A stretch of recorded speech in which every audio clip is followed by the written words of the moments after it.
Hey friends, welcome back to another episode of Entitled People. We got some more Reddit stories to check out today, so be sure to like and subscribe and let's get into it, guys. Karen shows up at my house. So I had a weird encounter with a wild Karen tonight at my house. I was watching a movie with my mom when someone started ringing our doorbell a couple of times, and then started knocking. We didn't hear the doorbell because it's very quiet, but our dogs reacted to the knocking. It took us a while to get the dogs to the other room.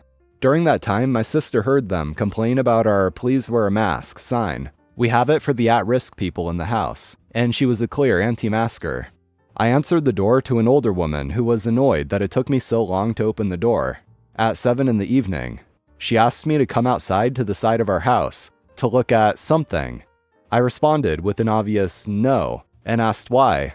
As a woman, it's stupid to follow a stranger who shows up at your door. She was annoyed that I said no and responded, "Well, I'm an animal lover and I'm concerned." I just said, "Okay." She then points to the cars and says, "Well, there is a stray cat. Do you know anyone who is missing one?"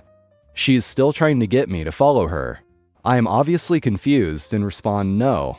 This whole time she is acting like I am the unreasonable one. I just closed the door and end it there. I'm assuming she saw a cat either at the side of the house or under the car. The cat was probably hiding from the rain. It was just a weird encounter, and she acted like I was crazy for not following her outside. Who does this? I have encountered this Karen twice before while walking my dog. I usually cross the street or walk in the opposite direction to avoid people.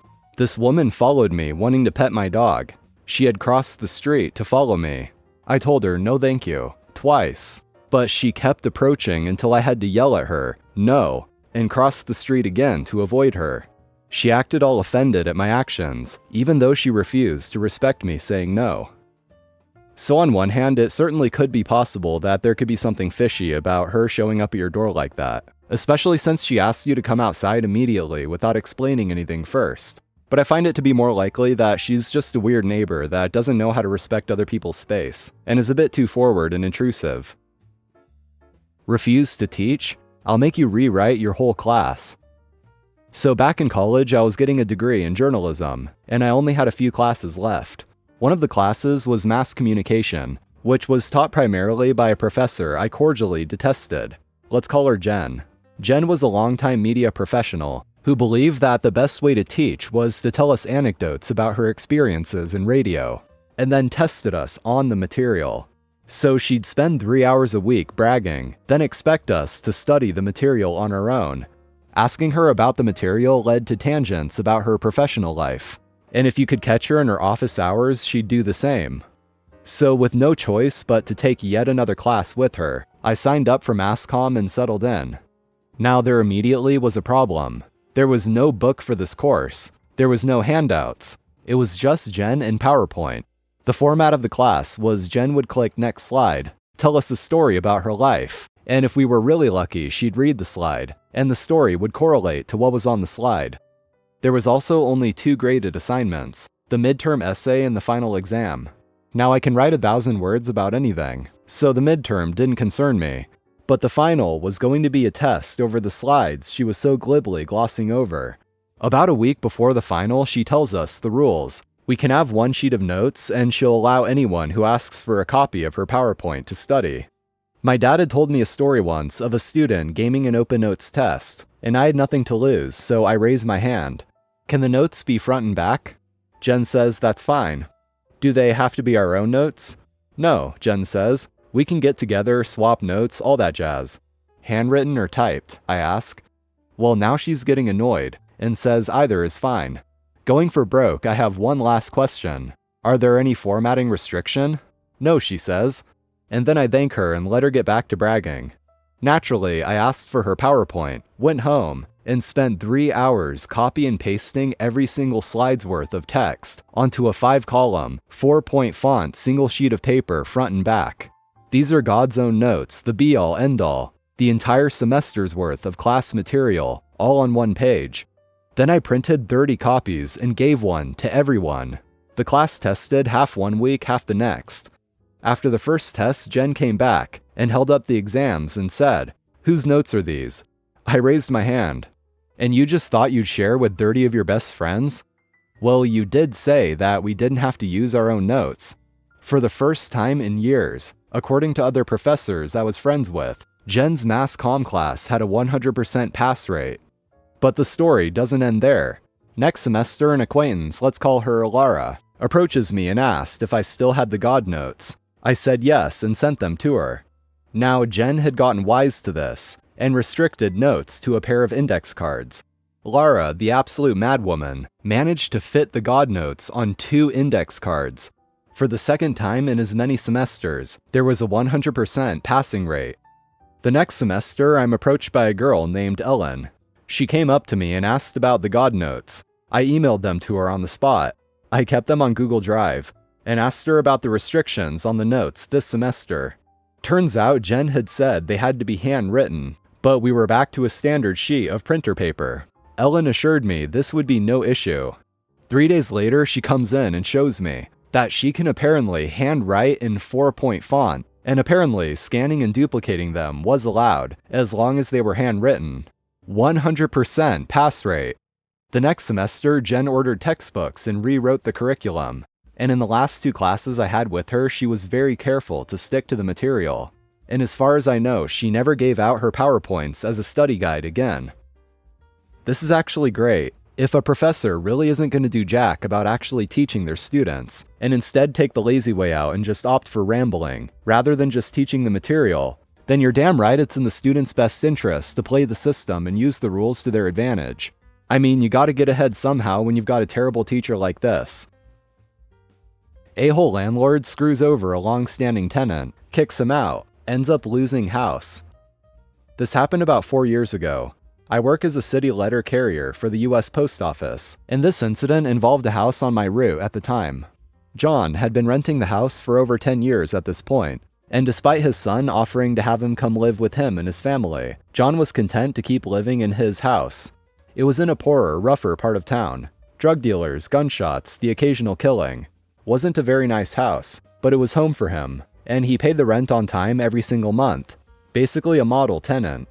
One day John tells me he's finally going to move out because the landlord is trying to screw him over. I asked how so, and he told me that a water pipe that runs under the house had sprung a leak.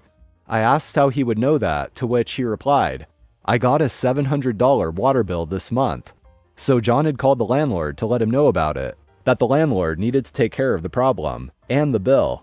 The landlord refused, insisting that John was responsible for the water bill, despite it being an issue with the house that fell under the landlord's responsibilities, and if John didn't pay it, he was going to be evicted. Well, John had an out. He had a family that wanted him to come live with them, so that's exactly what he did, and the landlord was stuck with the bill.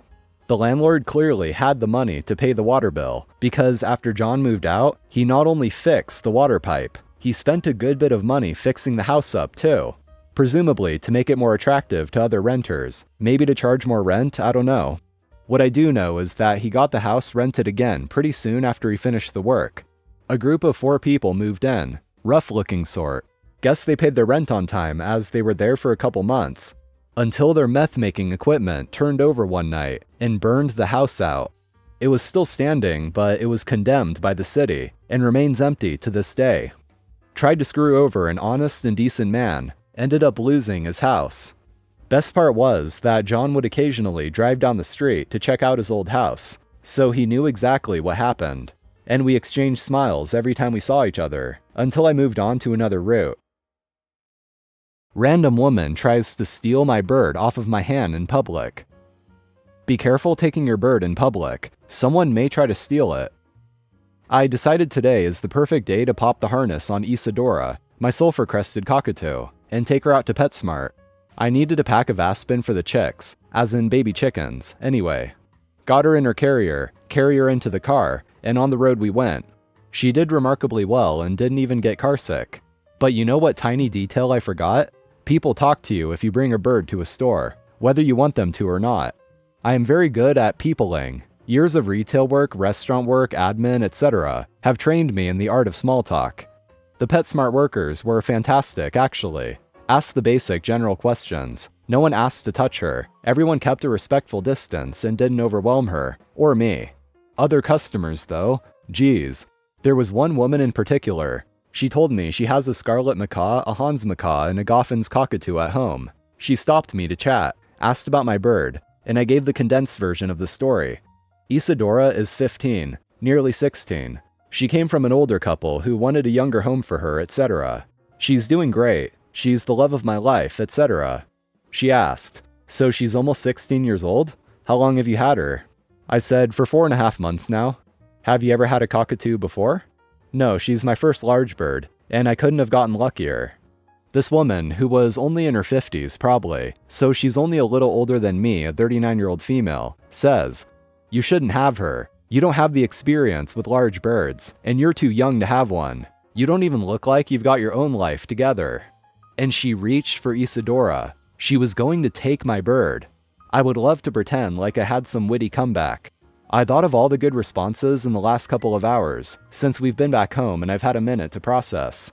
In reality, I came back with the unbearably witty retort of, "What?" Because I am brilliant under pressure. I stepped back and put my cart between us and said, "Nope, we're not doing this." And I turned around and walked out. Hours later, I have gone back in my head and told her off 10 ways to Sunday. In the moment, I was so flabbergasted. Someone tried to take my bird away from me. Like she literally tried to grab my bird off my hand. I don't think we're going to have another field trip. I think we'll stick to the yard.